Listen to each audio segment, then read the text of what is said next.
Hello students, আশা করি তোমরা সকলে খুবই ভালো আছো এবং তোমাদের এক্সাম প্রিপারেশন খুবই ভালো চলছে। তোমরা সকলেই অবগত হয়েছো যে তোমাদের 29 তারিখ থেকেই তোমাদের পরীক্ষা শুরু হচ্ছে। ফাজিল 4th সেমিস্টার মাদ্রাসা বোর্ডের পরীক্ষা শুরু হচ্ছে। অতএব আর মাত্র তোমাদের হাতে 2-1 দিন পরেই কিন্তু তোমাদের মেইন খেলা শুরু হয়ে যাবে। তো এরই মধ্যে আমি তোমাদের জন্য ফাজিল 4th সেমিস্টারের ইসলামিক থিওলজি সাবজেক্টের মডেল একটা কোশ্চেন পেপার, যেটা মাদ্রাসা বোর্ড থেকে দেওয়া হয়েছে, সেই কোশ্চেন পেপার তোমাদের সামনে আমি উপস্থাপন করছি। ওকে, তোমাদের কেমন প্যাটার্নের কোশ্চেন হবে, কেমনভাবে তোমাদের কোশ্চেনগুলো ডিজাইন করা হয়েছে, সেটা তোমরা একটু দেখে নাও।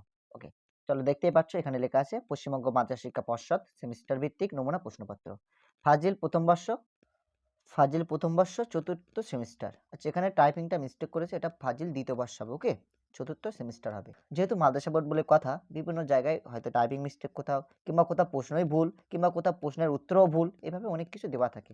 যাই হোক, আমি এগুলো নিয়ে আলোচনা করছি না। আমাদের যে মূল বিষয়, আমরা ফাজিল 4th সেমিস্টারের ইসলামিক থিওলজি সাবজেক্টের মডেল কোশ্চেন পেপারগুলো একটু দেখব, কেমনভাবে তারা কোশ্চেন ডিজাইন করেছেন। দেখো, আচ্ছা, বিষয় ইসলামিক থিওলজি। ওকে, চতুর্থ সেমিস্টার, 40 নম্বরে তোমাদের পরীক্ষা হবে, সকলেই জানো। দেখো, তোমাদের 2 নম্বরে যে কোশ্চেনগুলো হবে এখানে দেওয়া আছে। আনাআম শব্দের অর্থ কি? এই সূরাটি কোথায় অবতীর্ণ হয়েছিল? যে কোনো একটি প্রশ্নের উত্তর দিতে হবে। ওকে, দুটো প্রশ্ন থাকবে, যে কোনো একটা প্রশ্নের উত্তর দিতে হবে। প্রথম প্রশ্ন কি থাকছে? আনাআম শব্দের অর্থ কি? এই সূরাটি কোথায় অবতীর্ণ হয়েছিল?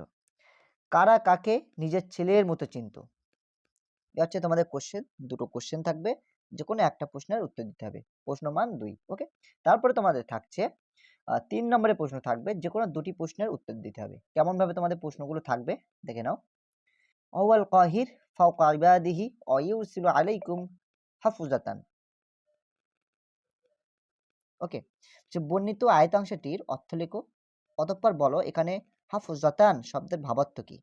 আমি তোমাদের এই আয়াতটি পড়িয়েছিলাম যখন আমি তোমাদের তাফসীর ক্লাস করিয়েছিলাম। এই আয়াতটি তোমাদের সম্ভবত পড়িয়েছিলাম, সম্ভবত না, তোমাদেরকে আমি পড়িয়েছিলাম, বলেও দিয়েছিলাম যে খুবই গুরুত্বপূর্ণ আয়াত। ওকে, যাই হোক, এখানে যে আয়াতটা দেখতে পাচ্ছ, তোমাদের এইভাবে একটা আয়াত তুলে দেবে, দিয়ে এইভাবে কিন্তু কোশ্চেন হবে যে আয়াতটির অর্থ লেখো, তারপরে তোমাদের যে কোনো একটা শব্দের অর্থ লিখতে দিতে পারে। ওকে, আচ্ছা, নেক্সট আমরা একটা কোশ্চেন দেখো। হুয়াল্লাযী আনশাআকুম মিন নাফসিন ওয়াহিদাতিন ফামুস্তাকাররুন ওয়া মুস্তাওদিউন। ওকে, আমি এই আয়াতটাও তোমাদের পড়িয়েছিলাম।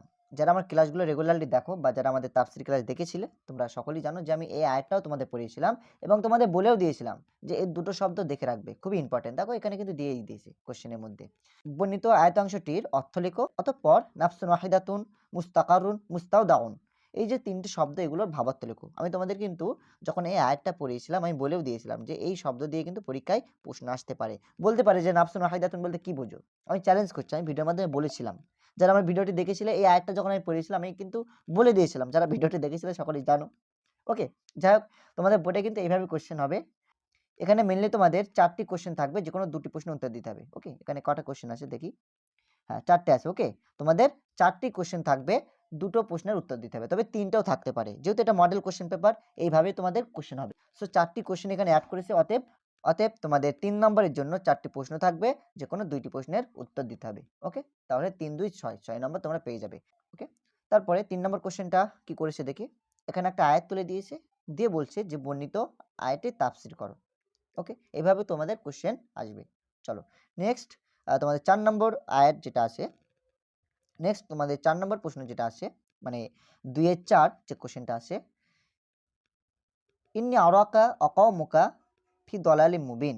নিশ্চয় আমি তোমাকে এবং তোমার সম্প্রদায়কে দেখতে পাচ্ছি, তারা পথভ্রষ্টতার স্পষ্ট গোমরামির মধ্যে রয়েছে।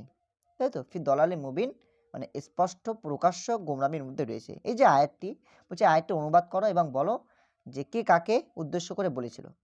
ওকে, আশা করি বুঝতে পারলে। তারপরে চলো আমরা নেক্সট যেটা দেখবো। এখানে কিন্তু তোমাদের যে কোনো একটা প্রশ্নের উত্তর দিতে হবে। 6 নম্বরের কোশ্চেন থাকবে তাফসীর থেকে। ওকে, অর্থাৎ একটা আয়াত তুলে দেবে, দিয়ে তোমাদের কিন্তু কোশ্চেনটা মেইনলি করা হবে।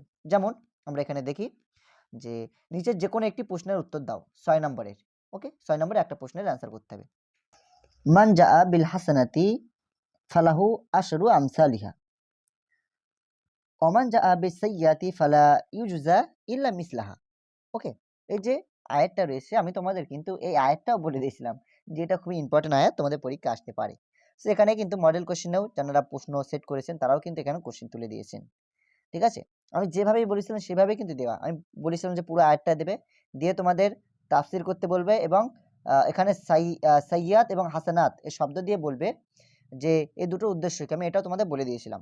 যাই হোক, এখানে দেখো আমি যেভাবে বলেছি তোমাদের সেইভাবে কোয়েশ্চেনটা তুলে দিয়েছে, সেইভাবেই কিন্তু কোয়েশ্চেনটা জিজ্ঞেস করা হয়েছে। দেখো বলছে বর্ণিত আয়াতটির এমনভাবে তাফসির করো যেন হাসানাত এবং সাইয়্যাত এর উদ্দেশ্য পরিষ্কার হয়। ওকে? সো এই হচ্ছে তোমাদের কোয়েশ্চেন, ৬ নম্বরের কোয়েশ্চেন। তারপরে আরো একটা কোয়েশ্চেন দেখো ৬ নম্বরের জন্য কেমন কোয়েশ্চেন সেটআপ হবে। এখানে একটা আয়াত দিয়েছে। এখানে একটা আয়াত তুলে দিয়েছে, দিয়ে বলছে যে শানে নুজুল সহ আয়াতটির তাফসির করো। অর্থাৎ এই যে আয়াতটা নাজিলের যে কারণ, কেন আল্লাহ পাক এই আয়াতটি নাজিল করেছেন, সে কারণটা লিখতে হবে এবং তোমাদের তাফসির করতে হবে। তাফসির করা একদম ইজি বিষয়। জাস্ট অনুবাদটা তোমরা করবে, করে এবার সেটাকে একটু বিশ্লেষণ করে দেবে। ব্যাস তাফসির হয়ে গেল। ওকে? সো তোমাদের শানে নুজুল করতে হবে এবং তাফসির করতে হবে। এরকম তোমাদের কোয়েশ্চেন কিন্তু আসবে। তারপরে দেখো আরো একটা কোয়েশ্চেন এখানে এড করা আছে ৬ নম্বরের কোয়েশ্চেনের জন্য। বলছে নিচে বর্ণিত আয়াতটি তাফসির করো যেমন তাফসির লেখক করেছেন। এখানে তোমাদের একটা আয়াত তুলে দেওয়া হয়েছে এবং বলছে যে এই আয়াতটির কি করতে হবে? তাফসির করতে হবে। যেমনভাবে লেখক তাফসির করেছেন। ওকে? তাহলে আমাদের তাফসির সূরা আনাম যেটা সিলেবাসে ছিল, আমাদের কোয়েশ্চেন টোটাল কমপ্লিট হয়ে গেল।